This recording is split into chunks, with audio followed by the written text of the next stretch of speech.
Si la question du financement vous bloque et vous empêche de démarrer, sachez qu'il existe des méthodes simples pour contourner ce problème.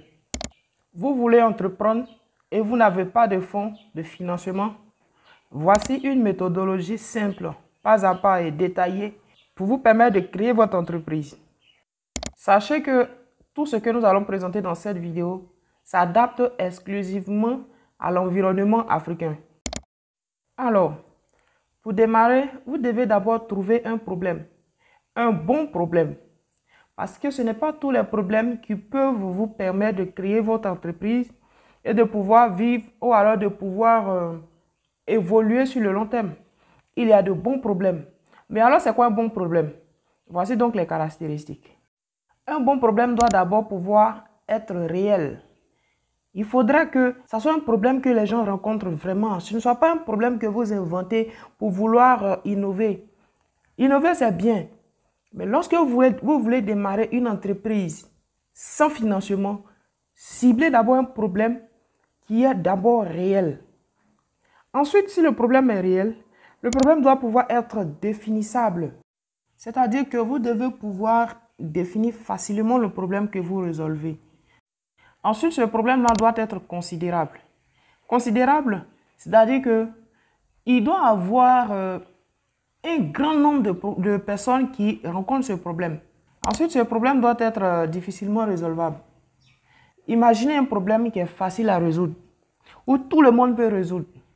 Pensez-vous que ça peut vraiment vous servir à grande chose?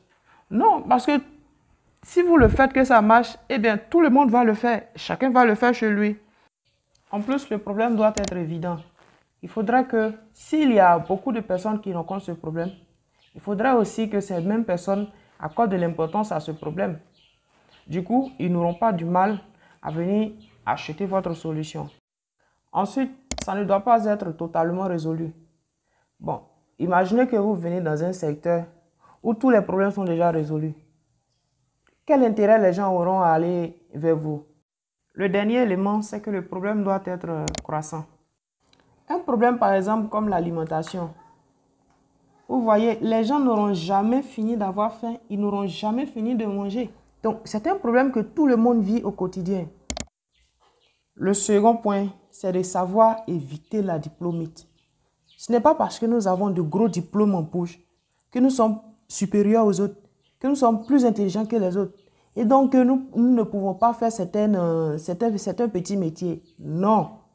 Tu veux créer une entreprise, tu as repéré un problème, même si c'est dans la boue que tu dois le faire.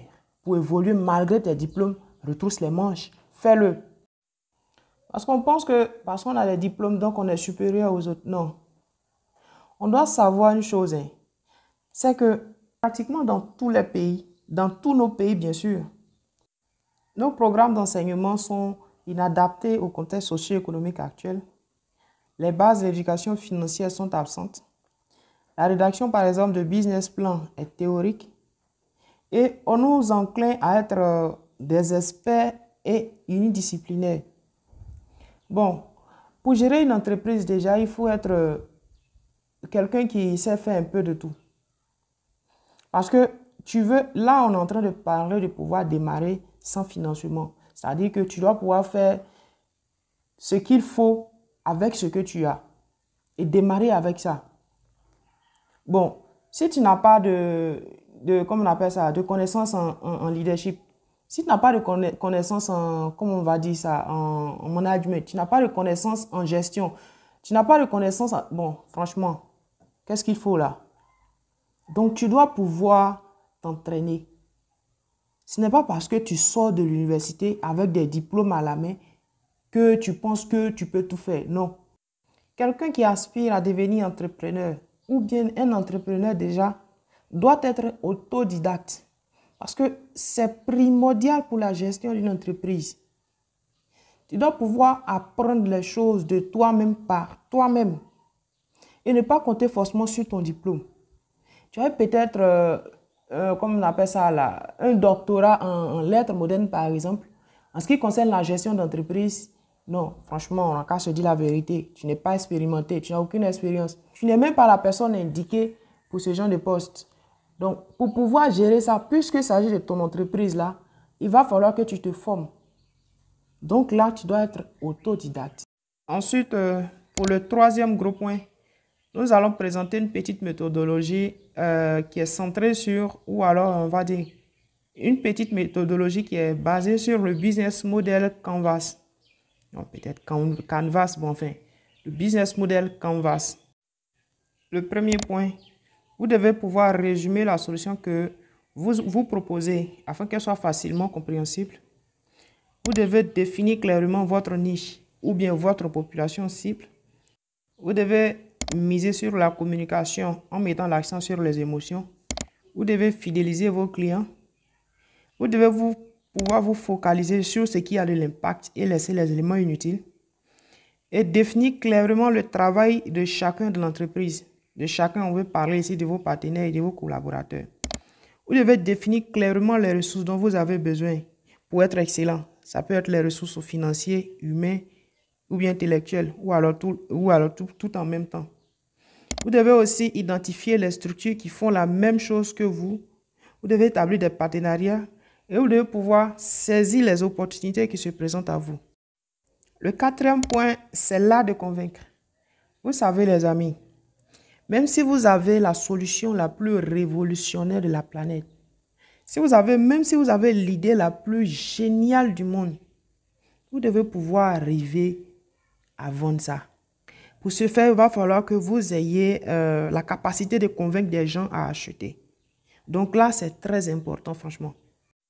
Le cinquième point aujourd'hui, c'est le miracle d'Internet. Les amis, en Afrique aujourd'hui, l'Internet est en pleine expansion. Si on vous montre les chiffres de croissance, comme on appelle ça, des smartphones aujourd'hui là en Afrique, non, c'est impressionnant. Et donc, ce domaine aussi, c'est comme on appelle ça, c'est une aubaine pour l'Afrique, pour l'Africain qui veut se lancer. Et ce qui est intéressant avec l'Internet, c'est que tu peux te lancer aujourd'hui sur l'Internet avec ton activité, bien sûr, sans dépenser grand-chose. Peut-être même sans rien dépenser. Le sixième point, c'est le point le plus important, il me semble. C'est la pratique.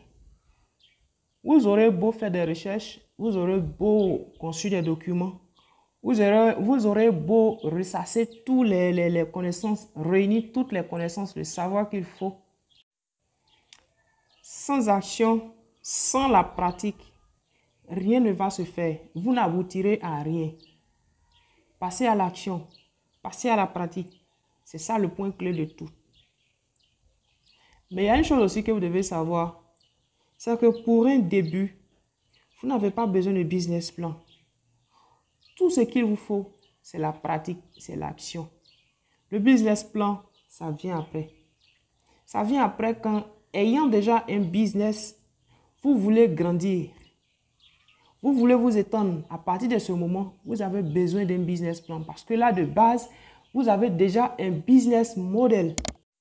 Toute cette connaissance intéressante a été tirée de 100 idées de projets à débuter sans financement au Cameroun.